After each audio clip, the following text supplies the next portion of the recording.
Hello. In this module, I will be talking about organizing. So, organizing is a very important function in management. Consider your working desk. If things are lying here and there, scattered, you won't be able to work efficiently. Similarly, in an organization, it is important to organize various resources so that the organization works smoothly and in an efficient manner.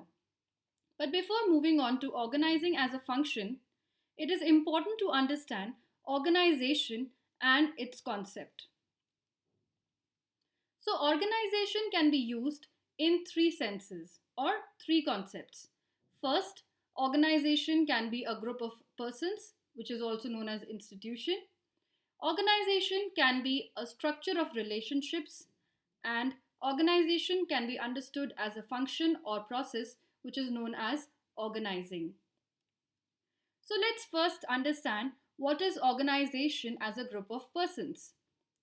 A very famous thinker, McFarland, has very nicely said that an identified group of people contributing their efforts towards the attainment of goals is called an organization. Now let's understand organization as a structure of relationships.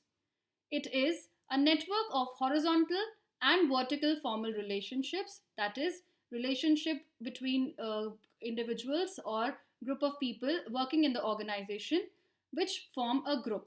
So, your relationship with your boss, your relationship with your friends or colleagues in the organization is also a type of organization.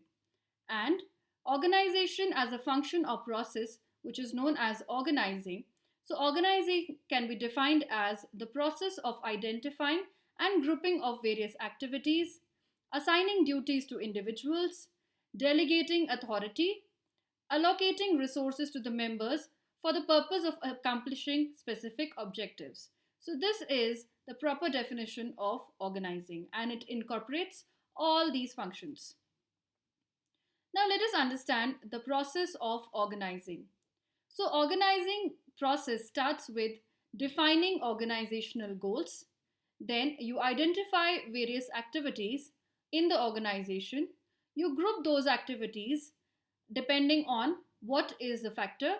Then you assign the duties to various competent authorities. You define the authority. You delegate the authority. You establish relationships, provide them various resources to work efficiently, and coordination, which is the next step of organizing, is also a part of organizing. So let us first understand the first step of organizing, that is defining the organizational goals or objectives. We all very well know that without objectives, no organizations can be built. Even as individuals, we have various goals in our life. So even organizations, they cannot work without having objectives. So objectives basically determine what number of activities you need to perform in an organization and what should be their nature or how the activities should be performed. Along with that, it also determines should be the size of the organization, how many people should work in the organization, and what type of organization we need to have. So your objectives or your organizational goals will determine all these things in your organization. Once you define your organizational goals, then you identified various activities that you need to do in order to achieve those goals or objectives. But when we are identifying those activities, these things should be ensured that first of all the necessary activities has been identified. We are not ignoring any essential activity which might lead to the failure of the organization. So it is important to identify all the various activities that need to be done. Once we have identified various activities, we also need to identify that there is no overlapping or duplication of activities. We are not doing the same thing again and again. So there should be no duplication. And thirdly, while identifying activities, we also need to make sure that all the activities are coordinated and performed in a good manner or a coordinated manner. After the second step, that is identifying the activities, we also need to group those activities. That is how we are going to organize. So when we group the activities, we need to make sure of different divisions, different departments, and different sections that are performing in the organization and accordingly group those activities. So, activities can be grouped in terms of the functions that they have to do, they can be grouped in the terms of the customers that they have to cater to, or the different products that the organization is manufacturing. Once we have grouped the activities, we need to assign the duties or what needs to be done to the individuals working in the organization. So, duties and responsibilities of each and every individual, it must be clearly defined what each and every individual has to do and what is their authority that they have over their activities, so that there is no overlapping or duplication of the work. One person is not doing somebody else's job, and so on. Once we have assigned the duties, we need to define the authority, that who has how much authority, and we need to delegate the authority, that is how much authority is given to every individual. So, appropriate amount of authority is delegated to individual who have been assigning the activities.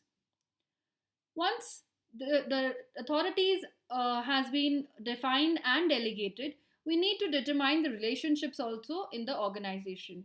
As we all know that organization is made up of horizontal and vertical relationships, so these relationships should be determined.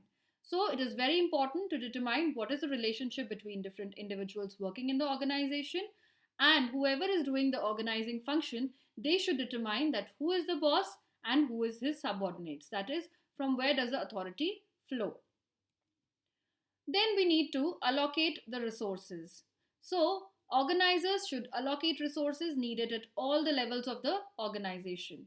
Once we have provided all the necessary resources so that the organization works efficiently, we need to coordinate between all these different activities, all these different departments, so that all the work is done very smoothly.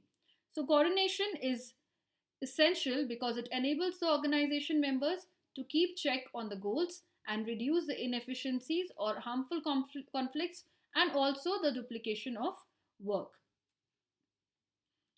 If you enjoyed watching this video, then please like, share and subscribe. Thanks for watching.